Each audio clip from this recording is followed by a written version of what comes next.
Chers frères et sœurs, que la paix de notre Seigneur Jésus-Christ soit avec chacun de vous qui m'écoutez en ce moment.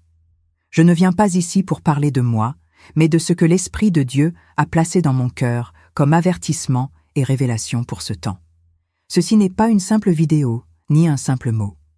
J'avoue que c'est le témoignage le plus difficile que j'ai partagé en toutes mes années de service à Dieu, car il n'est pas facile de porter un tel poids spirituel et de devoir ensuite le transmettre clairement et fidèlement. Mais dans l'obéissance, me voici. Je veux que vous soyez attentifs dès le début, car chaque détail a un but. Je n'embellirai rien, ni n'adoucirai ce que j'ai reçu, car ce que Dieu montre doit être dit exactement comme il le commande. Et c'est ce que je fais, pour la gloire de son nom. Avant de parler de la vision que j'ai reçue, je voudrais commencer, comme toujours, par prier le Seigneur, car je ne me confie pas en moi-même, mais en la protection du sang du Christ, qui m'a soutenu jusqu'ici. Père saint et juste, au nom de Jésus, je dépose ce message devant toi. Protège ma vie, mon esprit, ma bouche, mon corps, mon âme et mon âme. Éloigne de moi toute distraction, tout esprit de confusion, toute interférence qui pourrait entraver la transmission de cette parole. Seigneur, entoure cette transmission d'un mur de feu, que chaque auditeur soit touché par ta présence, et que ce ne soit pas moi, mais ton esprit qui parle à travers moi, clairement et directement, afin que personne ne puisse s'excuser de ce qu'il entend. Au nom de Jésus-Christ, je prie.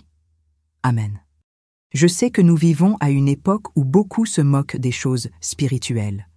Certains disent que les rêves, les visions et les révélations ne sont que pure imagination. Mais je suis ici pour affirmer, en tant que témoin, que le Dieu qui a parlé autrefois parle encore aujourd'hui.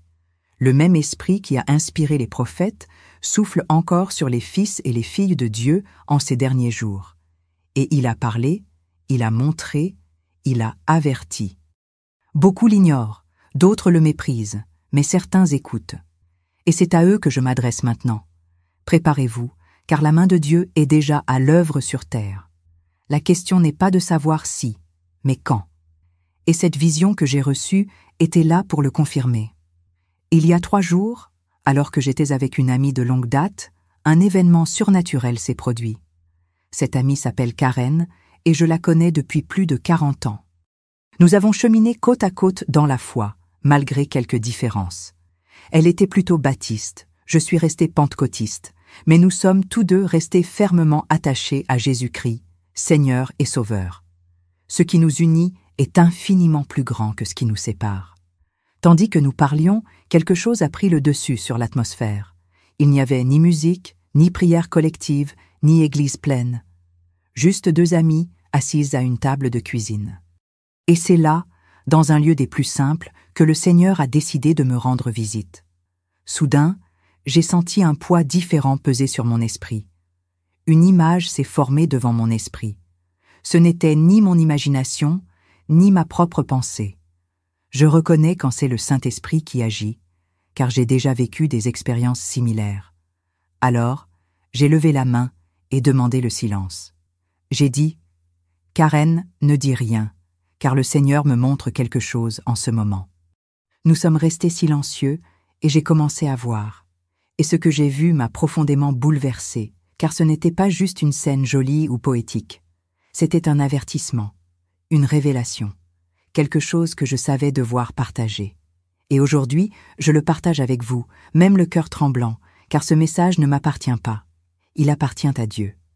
Je veux que vous compreniez, lorsque le Seigneur ouvre les cieux et révèle une vision, ce n'est pas pour divertir. Ce n'est pas pour satisfaire la curiosité. C'est pour préparer, corriger et éveiller. Il ne gaspille pas de paroles et encore moins de visions. S'il a montré, c'est parce qu'il y a urgence. S'il a révélé, c'est parce que quelque chose est sur le point de se produire. Alors, avec crainte et tremblement, je vais décrire en détail ce que j'ai vu, afin que chacun de vous puisse discerner devant la parole et chercher confirmation dans la prière. Mais je vous dis désormais, ne prenez pas cela à la légère, ne le traitez pas comme une simple histoire.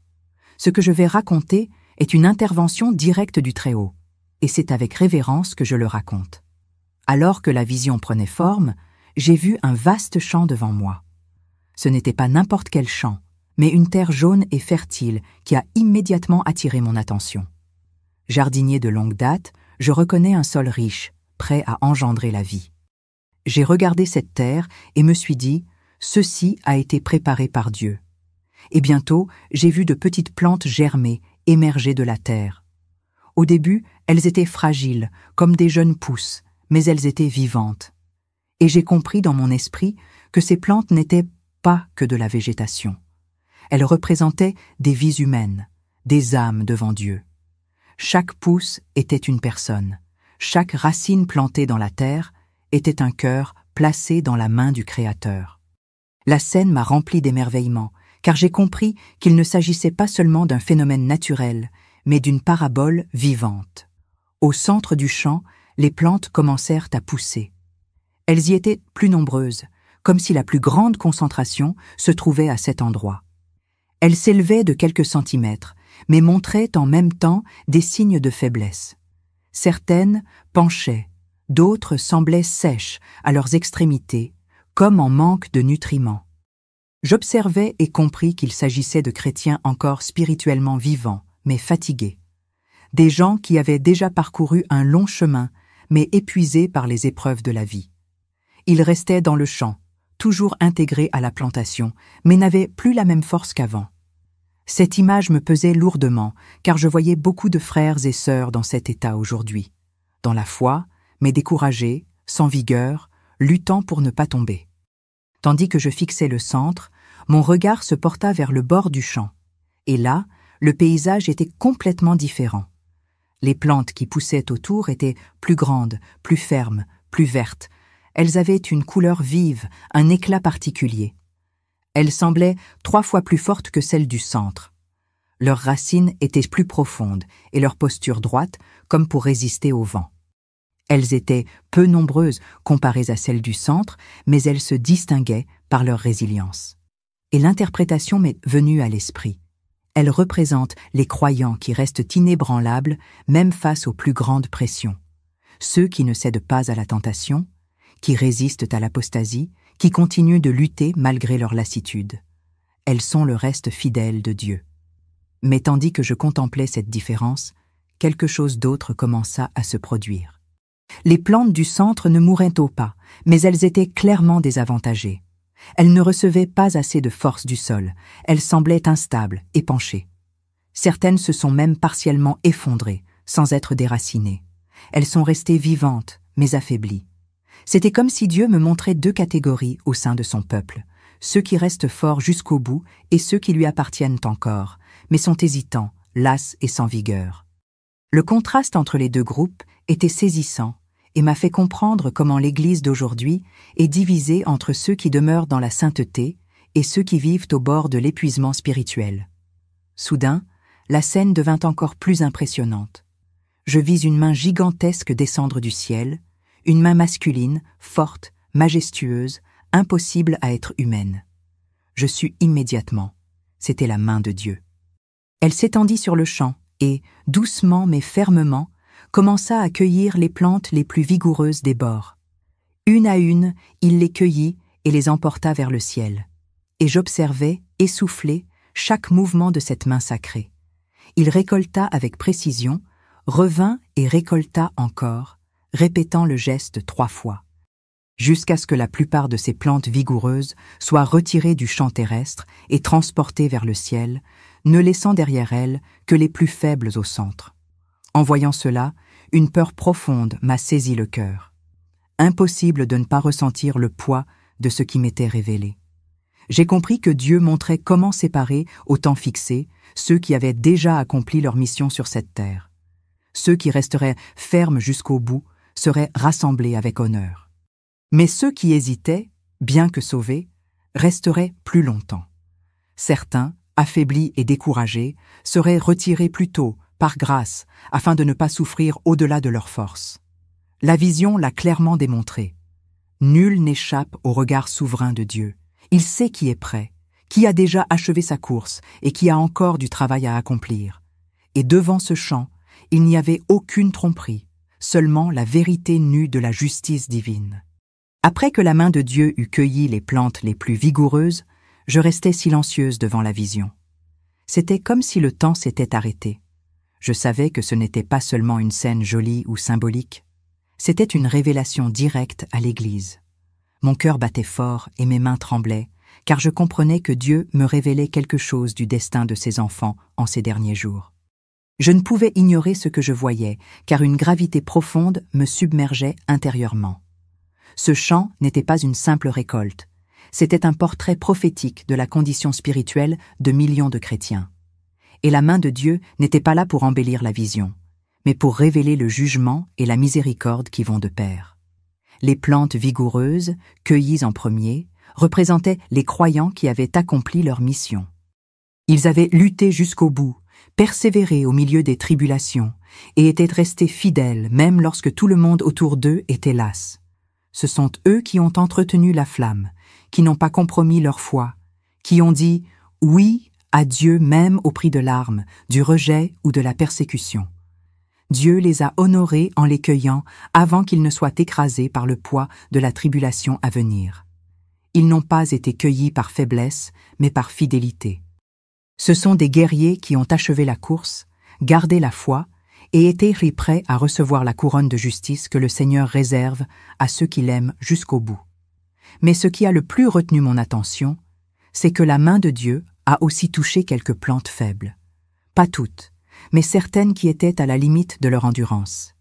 Elles étaient tombées, fatiguées, affaiblies, mais elles avaient encore leur place dans le champ. Dieu, dans sa grâce et sa parfaite connaissance, a décidé de les enlever aussi. Non pas parce qu'elles étaient fortes, mais parce qu'elles ne pouvaient plus supporter. Cette partie de la vision m'a fait pleurer, car j'ai compris que le Seigneur connaît chaque détail de nos vies. Il sait ce que nous pouvons endurer. Il connaît la mesure exacte de notre force. Il ne permet à aucun de ses enfants d'être éprouvé au-delà de ses forces. Et, au moment voulu, il vient lui-même rassembler ceux qui ne peuvent plus continuer, les emmenant vers l'éternité en Christ. En y réfléchissant, j'ai senti le Saint-Esprit intervenir dans mon cœur. Je suis souverain. Je connais chaque cœur, chaque racine, chaque feuille. Je sais qui doit rester et qui doit être enlevé. Rien n'échappe à mon regard. Ces paroles ont brûlé en moi comme un feu, car j'ai compris que ce n'est pas l'homme qui décide de son heure, mais Dieu. Ce n'est pas le médecin, ni la maladie, ni la violence de la vie. C'est la main de Dieu qui, dans sa souveraineté, choisit le moment précis pour rappeler ses enfants à lui. Et il le fait avec détermination, avec sagesse, sans erreur. Lorsque la vision s'est achevée, cette certitude s'est gravée en moi. Chaque vie est entre les mains du Créateur et rien n'arrive en dehors de son contrôle. Je me suis arrêtée et j'ai pensé à tous ces frères et sœurs qui vivent aujourd'hui, découragés, fatigués, au bord de l'abandon. Nombreux sont ceux qui se regardent et se sentent faibles, sans la force de continuer. Peut-être pensent-ils être inutiles, que Dieu les a abandonnés, mais cette vision montre le contraire. Dieu voit, Dieu sait, Dieu se soucie. Il se souvient même des faibles et, au moment opportun, il les rassemble avec amour. En même temps, ceux qui restent forts ne peuvent pas s'enorgueillir, car ils ont encore une mission à accomplir. Rester sur le terrain ne signifie pas rejet, mais responsabilité. Et c'est une chose que l'Église doit comprendre de toute urgence. Certains sont appelés à se reposer tôt, d'autres à lutter jusqu'au bout. Mais dans tous les cas, c'est Dieu qui décide. Et là, face à cette révélation, un avertissement résonna dans mon esprit. Préparez-vous, le temps presse. Je suis déjà en train de séparer les miens. Cette phrase résonne encore en moi comme un avertissement constant. Nous ne pouvons pas vivre distraits, préoccupés uniquement par les plaisirs de ce monde. Nous ne pouvons pas être des plantes enclines à la vanité, au péché et à la tiédeur. Nous devons être fermes, forts et enracinés dans la parole, car la main de Dieu est déjà à l'œuvre. Il observe chaque cœur, chaque attitude, chaque choix. Et le temps viendra où il redescendra, rassemblera les siens et laissera le reste. Telle est la dure mais vraie réalité que la vision m'a révélée. Un avertissement pour tous ceux qui sont encore dans le champ de la vie. Après cette vision, j'ai longuement réfléchi au contraste entre les plantes fortes et les plantes faibles. Sur le plan spirituel, cela illustre clairement les différents états de l'Église aujourd'hui. Il y a ceux qui sont fermes, aux racines profondes, qui résistent aux tempêtes, se nourrissant quotidiennement de la parole et de la prière. Mais il y a aussi ceux qui sont affaiblis, distraits par les soucis de cette vie, tiraillés entre servir Dieu et aimer le monde. Ces plantes faibles n'ont pas cessé d'appartenir à Dieu, mais elles sont au bord de l'épuisement spirituel. Et c'est là le danger. Vivre à la limite, sans vigueur, vulnérables à la chute. Le Seigneur m'a fait comprendre que cette différence n'est pas le fruit du hasard, mais des choix quotidiens que chaque croyant fait avant la croix. En observant, j'ai compris que les pressions de la vie sont comme le poids du soleil et du vent sur les plantes. Certaines résistent parce qu'elles sont fermement ancrées, d'autres vacillent parce qu'elles n'ont pas cherché la profondeur. La parole de Dieu nous enseigne que tribulation est synonyme de pression. Cette pression peut être financière, émotionnelle ou spirituelle. Elle peut provenir de la famille, du travail ou de la persécution. Chacun la ressent différemment, mais chacun y fait face. Et ce qui distingue les forts des faibles, ce n'est pas l'absence de pression, mais la façon dont ils y réagissent. Les forts s'accrochent à Dieu, les faibles tentent de survivre seuls. C'est ce que la vision m'a montré. Dans les moments de tribulation, seuls ceux qui sont fermement ancrés en Christ resteront debout. J'ai alors compris pourquoi tant de gens aujourd'hui se sentent dépassés. Ils regardent leurs problèmes et croient ne pas pouvoir les gérer.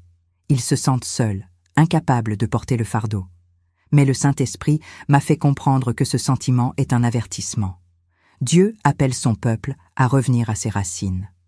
La force ne vient pas de nous, mais de la communion avec lui. Sans prière, sans lecture de la parole, sans dépendance de l'esprit, nous devenons des plantes faibles, courbées et fatiguées. Mais lorsque nous buvons à l'eau vive du Christ, même sous la pression, nous prospérons. Voilà toute la différence. Par conséquent, cette vision n'est pas seulement un avertissement, c'est aussi une invitation. Soyez forts dans le Seigneur avant qu'il ne soit trop tard. Les plantes faibles que j'ai vues n'ont pas été déracinées immédiatement. Cela signifie que Dieu leur donne encore le temps, l'occasion de se renforcer. Il est miséricordieux. Il n'élimine personne sans lui avoir d'abord donné l'occasion de changer. Mais l'avertissement est clair. Si elles ne se renforcent pas, elles resteront vulnérables et stériles. Et qu'est-ce qu'une plante stérile? C'est un chrétien qui vit pour lui-même mais ne glorifie pas Dieu. Le Seigneur n'a appelé personne à simplement exister, mais à porter du fruit qui dure. Cette vision m'a fait comprendre que nous sommes à un moment de décision.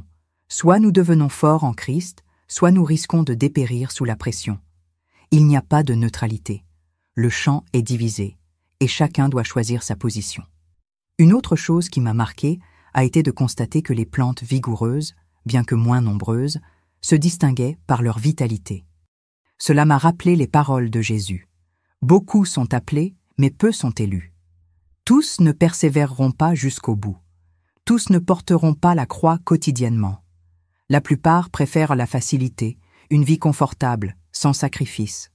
Mais ce sont les quelques-uns, le reste fidèle, que le Seigneur préservera pour accomplir son œuvre jusqu'au bout. Cette vision a confirmé dans mon esprit que Dieu aura toujours un peuple à part, aussi petit soit-il, qui ne se prosternera pas devant le monde. Ce sont les plantes vigoureuses, qui restent debout quand tous les autres se sont prosternés. Et enfin, l'Esprit m'a adressé un avertissement encore plus sévère.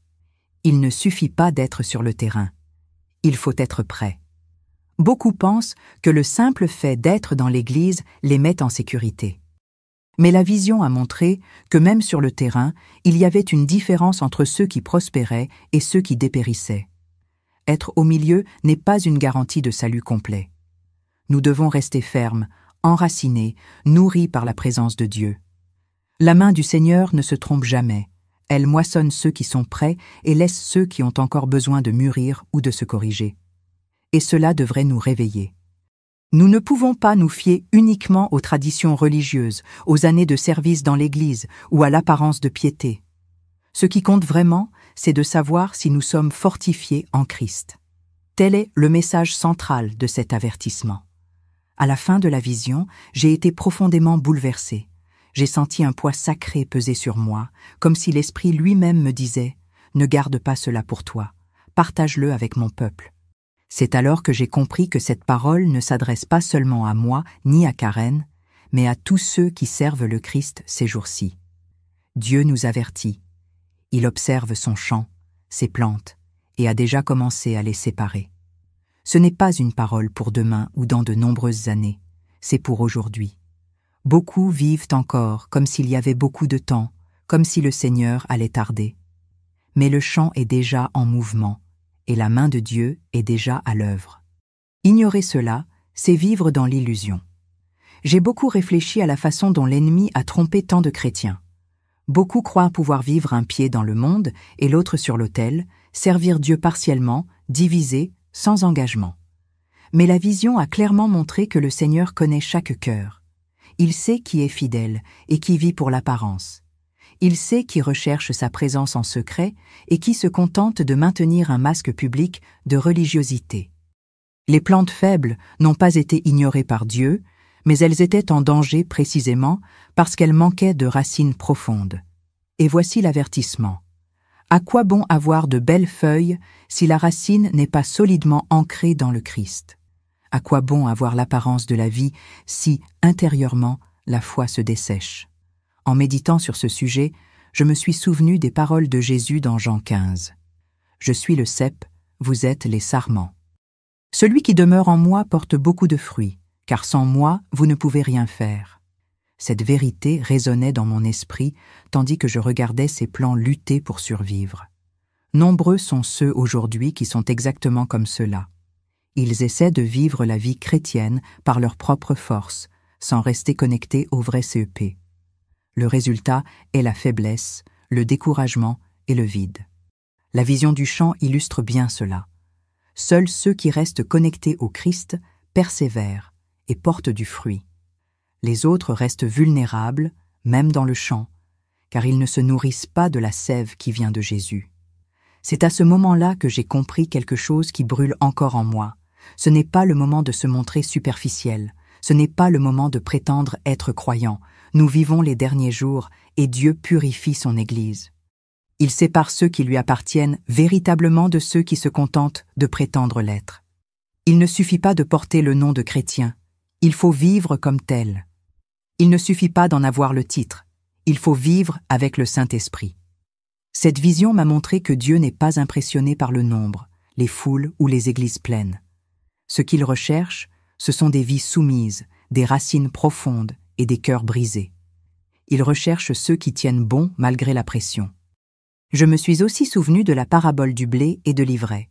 Tous deux poussent dans le même champ, tous deux se ressemblent de loin, mais un seul est vrai. Et le Seigneur, au temps de la moisson, fera la séparation. Cette vision était comme une confirmation vivante de cette parabole.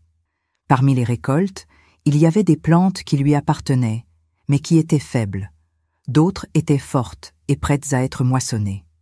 D'autres encore, bien qu'appartenant au champ, vivaient plus pour elles-mêmes que pour Dieu. Le Seigneur connaît chacun. Et l'avertissement est clair. Lorsque sa main descendra, il n'y aura pas de tromperie. Il moissonnera ceux qui lui appartiennent et les autres demeureront jusqu'à la fin des temps.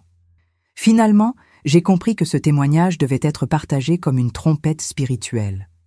Non pas pour effrayer, mais pour réveiller. Non pas pour semer la panique, mais pour susciter la repentance. Dieu ne m'a pas montré cette vision pour me divertir, mais pour me transmettre un message sérieux. Dis à mon peuple que je le connais. Dis-lui que je le sépare. Dis-lui qu'il n'y a plus de temps pour vivre divisé. Et c'est ce que je fais maintenant, avec crainte et tremblement devant Dieu. Cette vision n'est pas une histoire ordinaire. C'est un appel à chacun de nous à examiner sa vie, à voir si nous sommes forts ou faibles, enracinés ou superficiels, fidèles ou simplement pour l'apparence. Car en son temps, la main de Dieu reviendra et elle sera définitive. Après avoir partagé la vision avec Karen, j'ai compris que le Saint-Esprit voulait encore en dire davantage. Je ne pouvais pas simplement la garder pour moi et continuer ma vie comme si de rien n'était. Quand Dieu révèle quelque chose, il le fait pour réveiller, corriger et instruire. Karen est restée silencieuse quelques instants, puis, les larmes aux yeux, Elle a dit « C'est très sérieux. C'est un message pour l'Église. » Et c'était effectivement le cas. J'ai senti en moi que cette vision ne concernait pas seulement nous deux, mais tous ceux qui confessent le nom de Jésus. Le chant que j'ai vu n'appartient pas à un groupe spécifique, mais représente tous ceux qui ont été appelés par le Seigneur. La séparation des plantes est un phénomène qui se produit maintenant, sous les yeux du monde spirituel. C'est alors que je me suis souvenu de ce qui est écrit dans Daniel, chapitre 11, verset 32. « Mais le peuple qui connaît son Dieu sera fort et accomplira des exploits. » Cette parole m'a profondément marqué, car elle correspondait parfaitement à ce que j'avais vu. Les plantes vigoureuses, qui demeuraient fermes dans le champ, étaient celles qui connaissaient vraiment Dieu, non seulement par ouï-dire, mais en marchant avec lui quotidiennement. Ce sont celles qui ne cèdent pas sous la pression, qui n'abandonnent pas au milieu des combats, qui ne se laissent pas tromper par les fausses doctrines. Et la promesse est claire, elles deviendront fortes et accompliront des exploits. Même au milieu des persécutions, même lorsque tout semble perdu, elles resteront fermes parce qu'elles connaissent le Seigneur. Mais le même chapitre de Daniel parle aussi de chute, d'épreuves et de persécutions. Le texte poursuit en disant que beaucoup tomberont par l'épée, par le feu, par la prison et par le pillage, mais que cela servira à les purifier et à les affiner jusqu'au temps de la fin. Et cela est en lien direct avec la vision. Ceux qui resteront dans le camp ne seront pas tous exemptés de souffrance. Au contraire, beaucoup d'efforts traverseront d'intenses tribulations, mais cela servira à fortifier leur foi et à les purifier devant Dieu. La vision du camp ne promettait pas une vie facile à ceux qui resteraient, mais assurait que ceux qui persévéreraient jusqu'à la fin seraient sauvés. C'est la vérité que nous devons garder à l'esprit. Il n'y a pas de victoire sans combat, pas de couronne sans croix. En méditant sur ce sujet, j'ai senti le Saint-Esprit me dire « Dis à mon peuple de ne pas avoir peur de la pression. Dis-lui que la pression fait partie du processus. Dis-lui que la tribulation est le chemin qui le prépare à la gloire éternelle. » Cela m'a fait comprendre que beaucoup aujourd'hui confondent difficulté et rejet de Dieu. Ils pensent que, parce qu'ils rencontrent des difficultés, Dieu les a abandonnés. Mais la vision démontrait le contraire. Ceux qui étaient maintenus sur le terrain, même sous pression, étaient précisément ceux qui avaient encore une mission à accomplir. Dieu ne les avait pas oubliés. Au contraire, il les soutenait pour qu'ils restent fermes jusqu'au bout.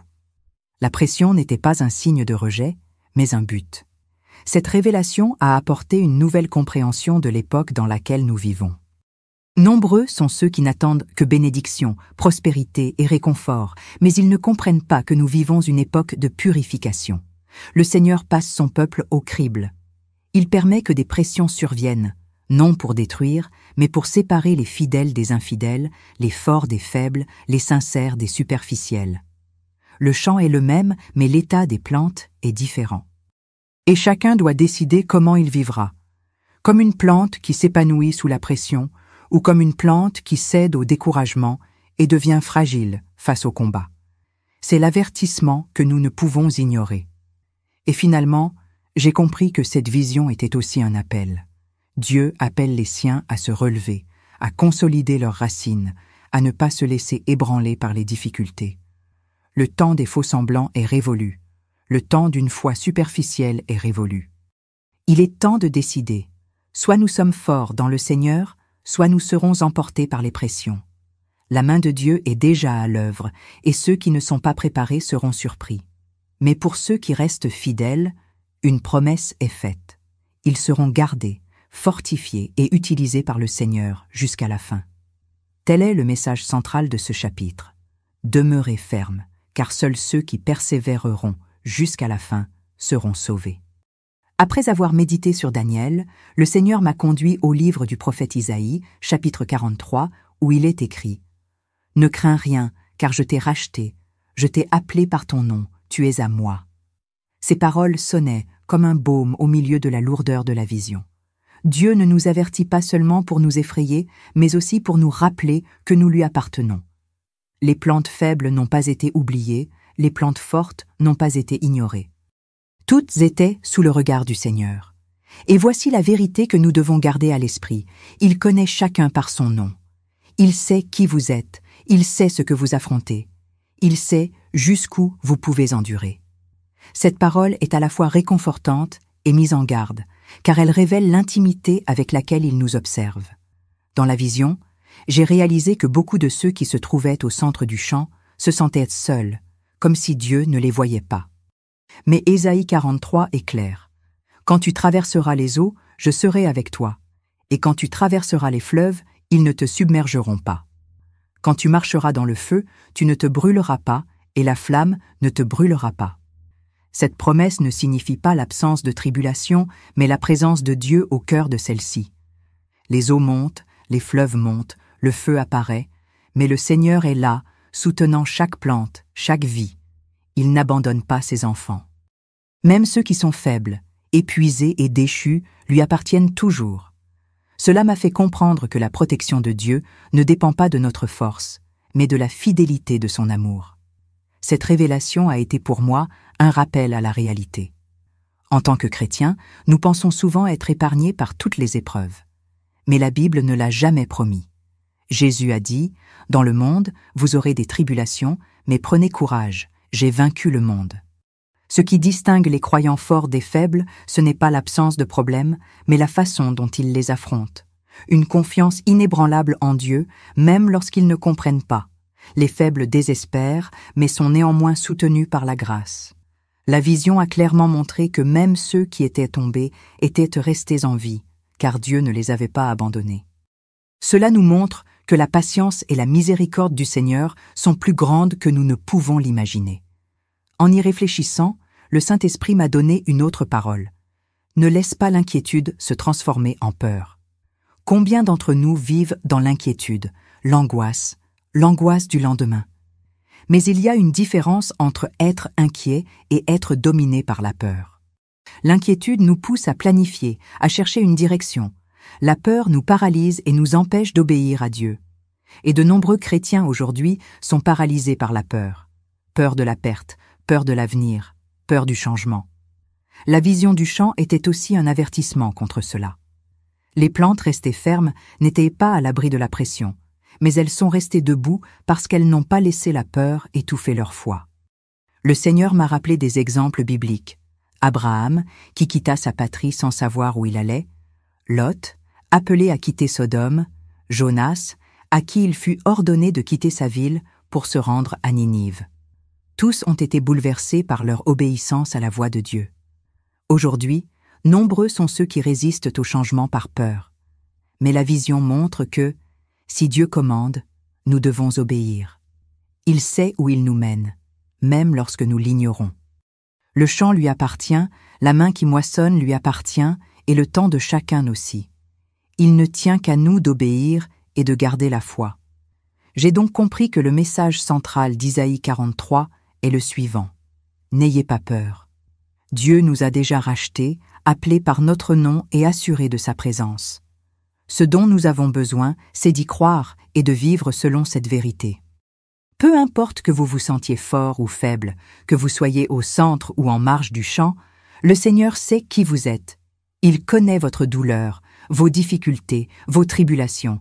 Mais il connaît aussi votre foi, votre persévérance, votre soumission. Et en son temps, sa main agira sur votre vie. D'ici là, ne laissez pas la peur vous paralyser. Restez ferme, car le Dieu qui a commencé cette bonne œuvre est fidèle pour l'achever. Après tout ce que le Seigneur m'a montré, j'ai commencé à réfléchir au fait que de nombreux chrétiens vivent sans se rendre compte de la gravité de notre époque. Il existe une dangereuse tendance à ne rechercher que le réconfort, des messages de prospérité et des paroles qui flattent l'ego. Mais la vision du terrain a montré le contraire. Nous ne vivons pas une période de distraction, mais de préparation. Dieu ne cherche pas à divertir l'Église, il la purifie. Il sépare ceux qui le servent de tout leur cœur de ceux qui se contentent de se présenter comme chrétiens. Cet avertissement doit résonner auprès de toute âme qui croit encore pouvoir vivre une foi superficielle. Le temps des jeux religieux est révolu. L'heure est venue de prendre une décision. Beaucoup ne le réalisent pas encore, mais nous vivons dans un tamis spirituel. La parole dit que le jugement commence par la maison de Dieu. Cela signifie que l'Église sera la première à être éprouvée, mise à l'épreuve et secouée. C'est ce que j'ai vu sur le terrain. Des plantes dans le même sol, mais dans des conditions différentes. Dieu ne se laisse pas tromper. Il sait qui porte du fruit et qui ne vit que pour l'apparence. Il sait qui l'aime vraiment et qui est prisonnier du monde. Et c'est pourquoi cette vision m'a laissé si inquiet, car il ne s'agissait pas seulement du monde extérieur, mais de nous qui sommes dans le royaume de la foi. C'est nous qui sommes surveillés par la main du Seigneur. En y réfléchissant, le Saint-Esprit m'a rappelé quelque chose d'important. Les récompenses au ciel ne sont pas égales pour tous. Beaucoup croient qu'être simplement sauvés résoudra tout. Mais la Bible montre que nous serons récompensés selon nos œuvres en Christ. Certains arriveront au ciel sauvés, mais presque sans récompense, car ils auront vécu davantage pour eux-mêmes que pour le royaume. D'autres recevront couronne, récompense et honneur devant le Seigneur pour leur fidélité, même lorsque personne ne les regardait. Et la vision l'a clairement démontré. Les faibles ont été sauvés, mais ils étaient affaiblis, sans vigueur. Les forts, bien que sous pression, ont été honorés par le Seigneur. Cela devrait nous amener à réfléchir à notre façon de vivre. Cette révélation m'a fait comprendre qu'il ne suffit pas d'être simplement sur le terrain. Nombreux sont ceux qui vont à l'église, assistent aux offices, chantent, voire prêchent, mais manquent de racines profondes. Ils vivent des apparences, mais pas de l'intimité. Et le Seigneur m'a montré que le jour viendra où sa main descendra à nouveau, et ce jour-là, il n'y aura plus de tromperie. Il ne moissonnera pas ceux qui impressionnent les hommes, mais ceux qui vivent pour lui plaire. La vision était claire. Certains seront éliminés tôt, d'autres resteront jusqu'à la fin, mais tous passeront sous le regard du Seigneur. Et cela m'a rempli de peur, car j'ai compris que rien n'échappe à sa justice. Il connaît le plus profond de chaque cœur, et il n'y a pas de secret. J'ai aussi compris qu'il nous faut changer notre regard sur la souffrance. Beaucoup pensent que les difficultés sont des signes de défaite, mais la vision démontrait le contraire. Les plantes vigoureuses tenaient bon précisément parce qu'elles avaient résisté au vent et au soleil. Elles avaient été éprouvées et, par conséquent, prêtes à être moissonnées avec honneur. De même, chaque douleur, chaque larme, chaque sacrifice que nous faisons en Christ ne sont pas vains. Ils nous fortifient pour le jour de la moisson. Dieu ne gaspille aucune souffrance. Tout ce que nous traversons, si nous nous abandonnons à lui, servira à nous préparer pour l'éternité. Tous ceux qui sont fatigués doivent comprendre cela. La pression que vous ressentez aujourd'hui façonne votre caractère pour la gloire future. Et finalement, j'ai compris que cette vision était une invitation pressante à la repentance. Que vous vous sentiez faible ou fort, l'appel est le même. Tournez-vous vers Dieu de tout votre cœur. Affermissez vos racines par la prière, le jeûne et la lecture de la parole. Abandonnez les distractions, le péché caché et les alliances avec le monde. Le champ est déjà examiné, et la main du Seigneur sera bientôt à nouveau à l'œuvre. Voici l'avertissement que je vous adresse avec crainte. Préparez-vous, car, au temps fixé, la moisson viendra, et chacun sera traité selon sa condition devant Dieu. Il n'y aura plus d'excuses, plus de refuge, plus de seconde chance. Le temps de tenir bon, c'est maintenant. Après cette vision, j'ai commencé à comprendre quelque chose d'encore plus profond. La séparation que Dieu opère n'est pas seulement individuelle, mais aussi collective. Des églises entières sont mises en balance.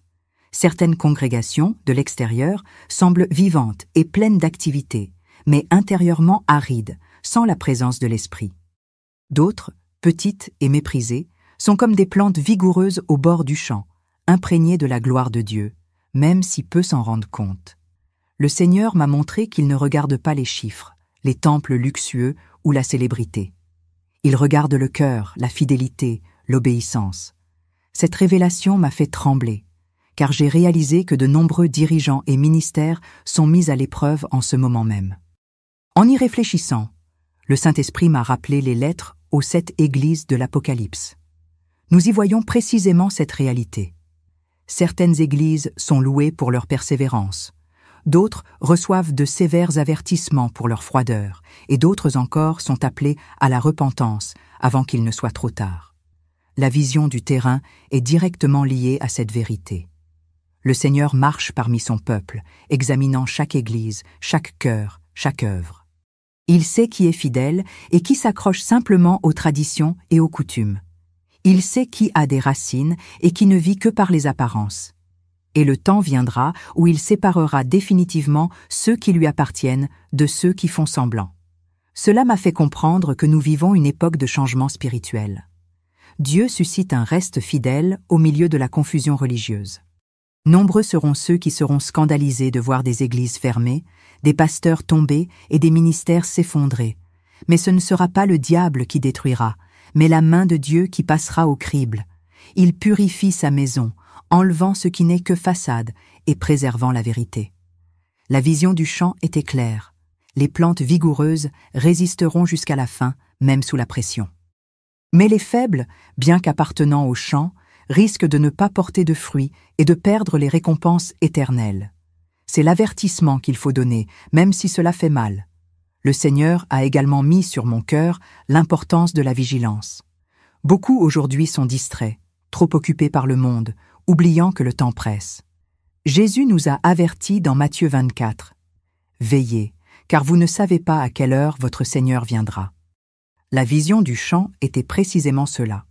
Un avertissement que le temps de la moisson peut arriver à tout moment. Ceux qui sont préparés seront pris, mais ceux qui dorment seront laissés pour compte. C'est une dure réalité, mais bien réelle. Il n'y aura pas d'avertissement préalable, pas de délai supplémentaire. C'est pourquoi nous devons être prêts chaque jour, vivre dans la sainteté, car la main de Dieu peut agir à tout moment. Et dans ce contexte, j'ai aussi compris comment l'ennemi s'efforce d'affaiblir les croyants. Il utilise les distractions, les tentations, les fausses doctrines et les promesses de facilité. Il veut que les plantes se fanent, s'affaissent et perdent leurs racines. Il sait que s'il parvient à affaiblir la foi des serviteurs de Dieu, ils deviendront vulnérables. Mais la vision a montré que même les faibles appartiennent toujours au Seigneur. C'est la grâce. Cependant, l'avertissement est clair. Nous ne pouvons pas rester dans la faiblesse par choix. Nous devons chercher la force en Christ. Nous devons résister à l'ennemi en restant fermes dans la foi. Car si nous restons complaisants, nous risquons d'être trouvés stériles au jour de la moisson. Finalement, j'ai compris que cette vision n'était pas seulement un avertissement lointain, mais une parole pour l'instant présent. Le champ est déjà exploré et la main de Dieu a déjà commencé à agir. Beaucoup ne s'en rendent pas compte, mais des changements se produisent dans l'Église, dans le monde spirituel et même dans les nations. Dieu réorganise tout, préparant la voie aux événements finaux. Et nous, peuple de Dieu, devons être vigilants. Ce n'est pas le moment de se relâcher, ni de jouer, ni de vivre divisé. Il est temps de chercher le Seigneur de tout notre cœur, car le temps presse et la moisson est certaine. C'est la trompette qui a retenti dans mon esprit et que je partage avec vous tous maintenant. Lorsque la vision prit fin, je me tins silencieusement devant Dieu. Mon cœur était lourd, mais en même temps, une paix que seul le Saint-Esprit peut donner m'envahissait. Je savais que j'avais reçu une révélation importante, un appel urgent, un avertissement incontournable. Je repensais au nombre de fois où le Seigneur avait averti son peuple par les Écritures et comment, encore aujourd'hui, beaucoup choisissent de fermer les yeux. Je me souvins de Noé, qui avait prêché pendant tant d'années sans que sa génération n'y prête attention, jusqu'à ce que la porte de l'arche se ferme. La vision du champ me donna l'impression d'être quelqu'un qui doit annoncer « La porte va se fermer. Préparez-vous avant qu'il ne soit trop tard. » À ce moment-là, j'ai compris que ma mission n'était pas de convaincre tout le monde, mais d'être fidèle dans la transmission du message. Dieu ne nous appelle pas à mesurer les résultats, mais à obéir. La vision nous rappelait que chaque serviteur doit dire ce qu'il a reçu, même si beaucoup ne veulent pas l'entendre. Et tout comme les prophètes d'autrefois ont été rejetés et persécutés, aujourd'hui, certains méprisent l'avertissement. Mais cela ne change rien à la vérité. Le champ appartient à Dieu, la moisson appartient à Dieu, et la séparation est déjà en cours. À nous de décider de quel côté nous serons, comme des plantes fortes qui persévèrent jusqu'au bout ou comme des plantes faibles qui vivent d'apparence. Tandis que je méditais, le Seigneur m'a rappelé ces paroles dans Matthieu 24, 13. « Mais celui qui persévérera jusqu'à la fin sera sauvé. » C'est l'essence même de la vision. Il ne s'agit pas de bien commencer, mais de finir fort. Beaucoup aujourd'hui ont commencé avec enthousiasme, mais en cours de route, ils se sont lassés et ont abandonné leur foi.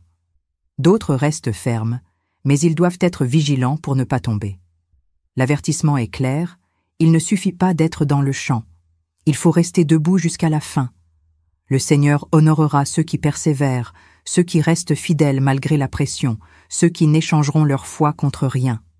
Ceux-là seront récoltés comme des plantes vigoureuses et recevront une récompense éternelle. J'ai aussi compris que, malgré le poids de la vision, elle contenait un message d'espoir. Car même les faibles, aussi épuisés fussent-ils, appartenaient encore à Dieu. Et lui, dans sa grâce, prenait soin d'eux. Cela m'a rappelé que personne n'est perdu tant qu'il y a la vie et le temps de se repentir. Peu importe si aujourd'hui vous vous sentez comme une plante penchée, sans force, sur le point de tomber. Le Seigneur peut vous fortifier, vous restaurer, vous renouveler. L'avertissement n'est pas de condamner, mais de réveiller. Dieu dit « Tournez-vous vers moi de tout votre cœur, et je vous donnerai une force nouvelle. » C'est la beauté de sa miséricorde. Même dans le jugement, il tend sa main de grâce. Je termine donc ce témoignage par un appel. Examinez votre vie. Voyez où vous en êtes dans ce domaine. Êtes-vous une plante forte ou faible? Portez-vous du fruit ou vivez-vous seulement pour l'apparence? Êtes-vous enraciné en Christ ou vous accrochez-vous simplement aux traditions? C'est le moment de décider. Car bientôt la main du Seigneur descendra à nouveau, et ce jour-là, il n'y aura pas de temps pour se préparer. Le moment est venu. Ne remettez pas à demain. Ne vous fiez pas à vos propres forces. Tournez-vous vers Jésus. Recherchez le Saint-Esprit. Affermissez vos racines dans la parole. Alors seulement, vous serez prêts pour le jour de la moisson. Et je le déclare devant Dieu et devant vous. La main du Seigneur est déjà à l'œuvre. Il tamise son Église, il sépare son peuple. Et lorsque viendra la moisson finale, seuls ceux qui tiendront bon jusqu'au bout entreront dans l'éternité avec Christ dans la gloire. Recevez cette parole comme une trompette, un avertissement, une invitation à la repentance. N'endurcissez pas vos cœurs. Le temps est court, la moisson est certaine, et le Seigneur est à la porte. Puissions-nous tous être trouvés fidèles, forts et fructueux dans le champ du Seigneur. Car le jour vient, et ce jour-là, il essuiera lui-même toute larme de nos yeux. D'ici là, demeurez fermes, car seuls ceux qui persévéreront jusqu'au bout seront sauvés.